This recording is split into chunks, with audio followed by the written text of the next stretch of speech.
is IT savvy. We have one of the largest cellular density in the world. We about 100 million subscribers now. Wow, that's a lot.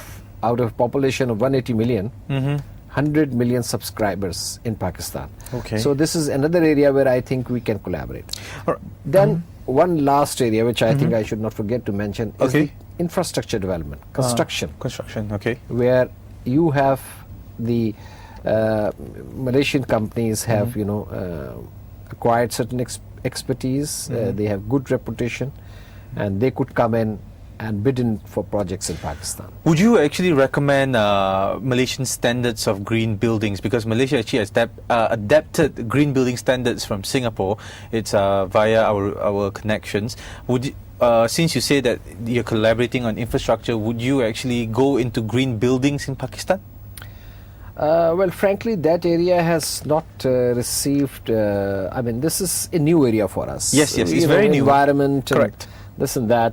There is an environment ministry in Pakistan which is attending to these, because we have a big population. It's a big country, so we are giving attention to it. But it's still in an infant stage, Right.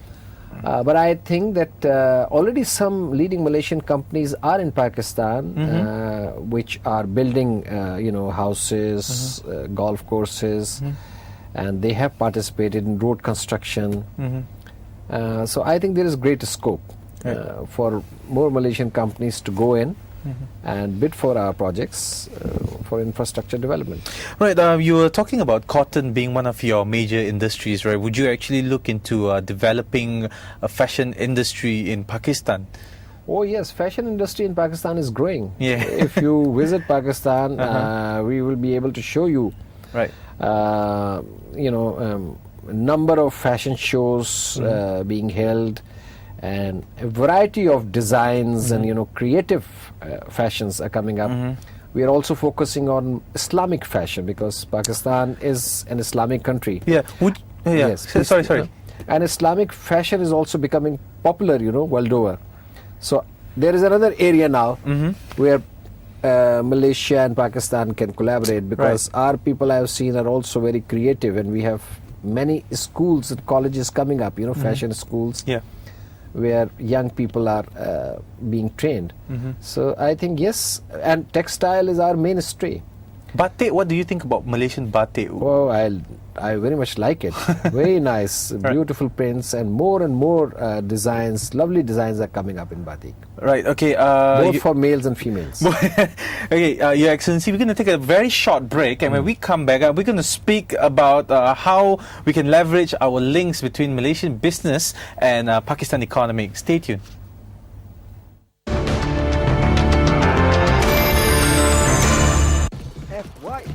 Fikir Yakin Inisiatif, sebuah rancangan info majalah yang memaparkan informasi terkini dalam isu FYI. Ketahui cara menjana pendapatan dan perniagaan menarik dalam segmen masyhur. Aktiviti dan gaya hidup anda dalam gaya hidup. Serta informasi mengenai gadget terbaru di pasaran dalam GZ. Saksikan FYI setiap Ahad jam 9.30 malam di saluran 502 Bernama TV.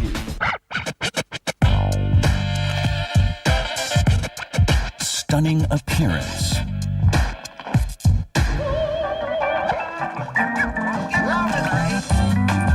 Stylish pleasure.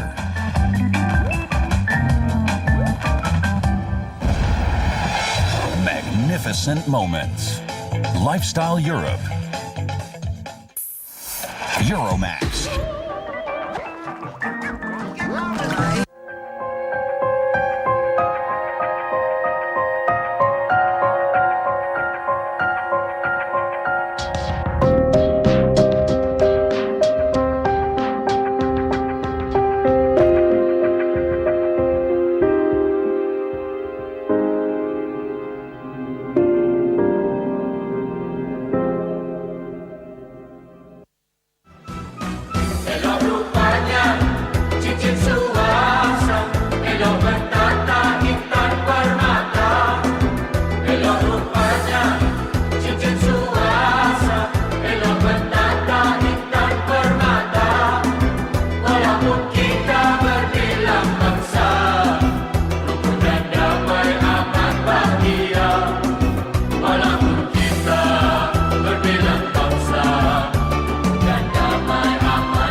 Welcome back to Hello Malaysia, and I'm talking to His Excellency Masood Khalid, the High Commissioner of Pakistan to Malaysia. Thank you very much for joining us on this show.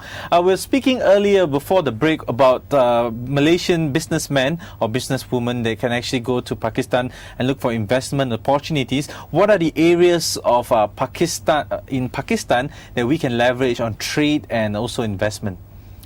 You see, business ties between Pakistan and Malaysia are not something which just started. Okay. They're not new.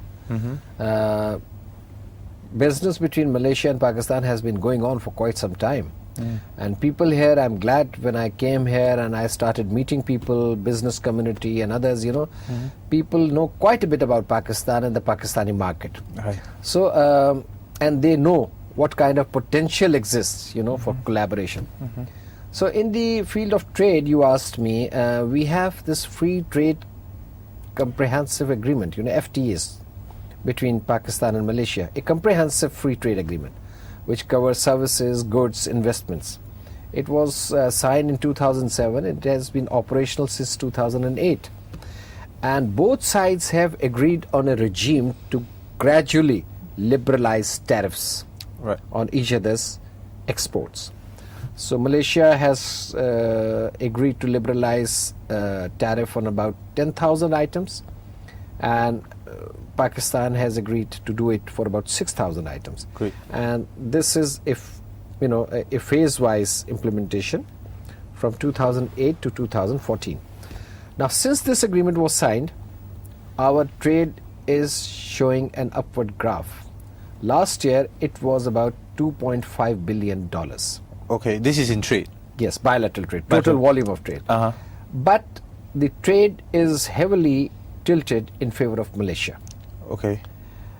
So we have to, think about some measures where we can at least do something to address this. To make it balanced up, right? To reduce the trade deficit. Okay.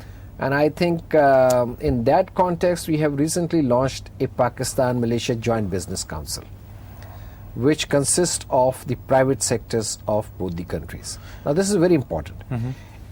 I think it's going to be an important vehicle to bring the business communities together. And they can, explore. Already there are items in which they are trading. For example, Pakistan is exporting rice to Malaysia. Right. Pakistan is exporting sports goods to Malaysia, frozen fish, surgical items, textile made-ups, textile, cotton yarn. All these items are coming, and also some vegetables. Like, for example, last year we exported maize to Malaysia. So these are the items in which both countries are already trading. Other than that, what can we do? I gave you the example of the livestock sector. We have just started meat, hopefully milk, halal sector. Then we can also think of fruit. Pakistan is abundant. What type of fruits are we talking about? All types of fruits. You name it and I'll tell you. We have good quality fruits, including our mango, which is very famous. Yes. We have practically a new fruit in the market every month. You talk of mangoes, oranges, mandarins, pineapple, cherries, apricots, apples, anything. And we are surplus in that. So I think through technical collaboration with Malaysian entrepreneurs, we can set up processing plants. And the advantage Pakistan has is that we are right in the center of 2 or 3 important regions. We are next to China, we are next to Middle East, on the other side is India. So Pakistan is kind of a conduit, a bridge to facilitate and promote trade in all these directions. For example, Middle East is Dubai is only 2 hours flight from Karachi. Okay. And we have good ports. We have recently established a deep sea port, Gwadar. So all these, things bring a good prospect for our economic collaboration.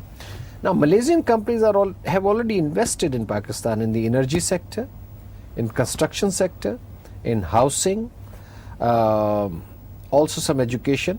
For example, Maybank has done an investment of nearly $900 million, about $1 billion in one of the commercial banks in Pakistan. And there are some Malaysian companies like IGM, BRDP, Petronas who have been involved in Pakistan. So they know the potential of the market and the opportunities which are available in Pakistan. Only thing is that what my effort here is that we link up the private sectors of the two countries so that they can talk business through networking, through effective liaison. And in that context, I want to tell you that on this coming week, 31st March, we are organizing an investment seminar in Kuala Lumpur, where our Minister for Investment will come along with a team of leading entrepreneurs, businessmen from Pakistan. They will sit here with their counterparts. They'll meet the MITI officials, and other important personalities in Malaysia, and they will talk business.